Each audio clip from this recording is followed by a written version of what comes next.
I am Nicola Biscardo. We are here in the heart of the Valpolicella. I represent the fourth generation in a family of winemakers. We have been here in this beautiful valley making wine for a little bit over 100 years now. Everything started with my great-grandfather, Terenzio Biscardo, that had the idea back in the days to bottle his own wine and put his own name on the bottle. So Terenzio Biscardo was the one that really professionally started making the wine. Things evolved and got into a completely different perspective with my grandfather and his brother. They took over the winery at the end of the Second World War, and they actually brought it into different level, different scale. I am now in charge of the Marchesi Biscardo legacy. I am the first generation now, and after many years of being the wine business without selling somebody else's product, representing other wineries, my side of the family is now back into the production, and we proudly sell the Marchesi Biscardo wine. The Valpolicella, the Valpolicella Ripasso, the Amarone, and all the wine produced in this beautiful land of Valpolicella. We are here in the heart of the Valpolicella, in the middle of our vineyard, where the Marchesi Biscardo Valpolicella born. Here we grown Corvina, Rondinella and Molinara, which are the three grapes that we use to make Valpolicella, Valpolicella Ripasso and Amarone. So here is where everything actually began. It's one of the most beautiful valley in the world, in my opinion, and this is the valley that gave the birth to this amazing appellation, the pride of Verona winemaking. Verona is exactly down there, so we have the romance of Romeo and Juliet, and all the flavors develop here. So the valley brings the flavor to the romance, and the romance add the flavor into the valley. The protagonists in Valpolicella are definitely three main grapes: Corvina, Rondinella and Molinara. There are other indigenous varietal. By indigenous we mean that varietal that actually are born here and they got situated here and they get their own character in this valley. And you won't find Corvina in Sicily, for example. It's only here in Valpolicella. So the wine Valpolicella is actually a blend of these three varietals. What is actually very interesting is the fact that when we talk about blend here, we're not talking about blending wine, but we're talking about co-fermenting grape.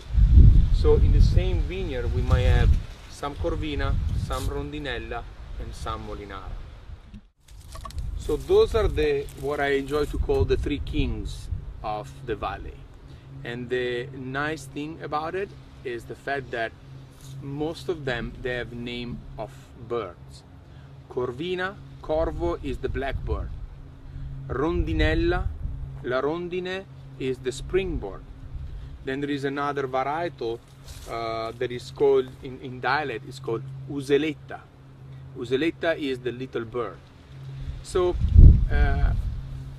they actually romantically say that Valpolicella is the valley that flies, la valle che vola, because every vine, every varietal, every grape has a different name of a bird.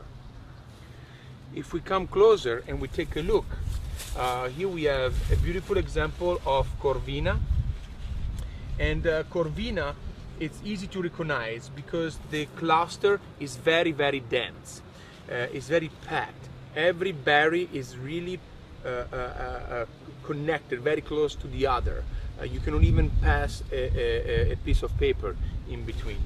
And one of the characteristics is that the Corvina, as you can see, it has one main cluster and a little cluster that detach from the same stem. Well, technically in English is called the wing.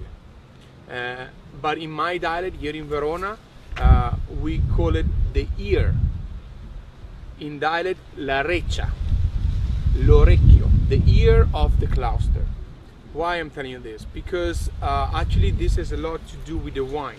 Here in Valpolicella we make the Valpolicella wine, but also the biggest wine of the valley, which is called Amarone. Amarone is the big bitter. Amaro means bitter. So one means big, so it's the big bitter. Why they call it the big bitter? Because the Amarone was a mistake. Was one of the most beautiful mistakes done in history. And because it was a wine that meant to be sweet and called recioto. And then by mistake that sweet wine fermented all the way to the end, it became bitter for the people in the Middle Age. So it became the big bitter, the Amarone. Recioto, why? Because they were using only la reccia. So why they call it the wing internationally and we call it la reccia?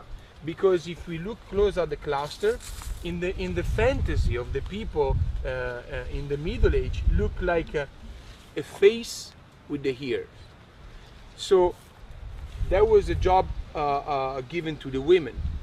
During harvest, the women would pick up the cluster and tear apart just the wing, just the reccia, just the ear.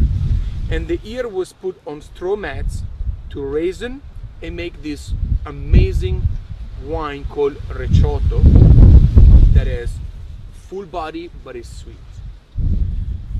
The full fermented recioto becomes Amarone. Today we don't do that anymore. Today we put the entire cluster down on straw mats to raisin, become dry, lose the water and make this very concentrated juice that built the amazing Amarone. The other grape that is very important for the Amarone and the Valpolicella is the Rondinella. If we look closer, the difference between the Corvina and the Rondinella is that the Rondinella has much looser cluster. As you can see, we can actually see each individual berry and also the stem all the way, the structure all the way. Well, the Rondinella doesn't really give a lot of production in terms of quantity because there are less berries inside, less juice, but gives very nice flavor and build more of the aromas of the wine. The very last one is actually the Molinara. La Molinara is used, there is not a big percentage of Molinara in the vineyard. Why they call it Molinara? Because the Molinara, as you can see, is so covered with pruina. La pruina is the natural wax that the grape cover itself with to become waterproof, basically. Now it's kind of still early in the season, so you don't see that much, but more we go on in the maturation, this wax gets more and more and more. Actually, you can see how easy it is to wipe it out. So in the mentality of the people in the Middle Age, it looks so white, so covered with this wax, that for them was like covered with white flour, baking flour.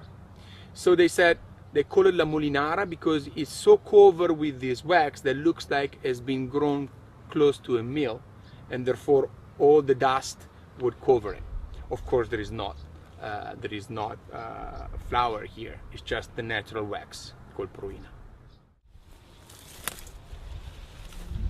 We also use other varietals that are indigenous, like La Tintarella, like some Croatina.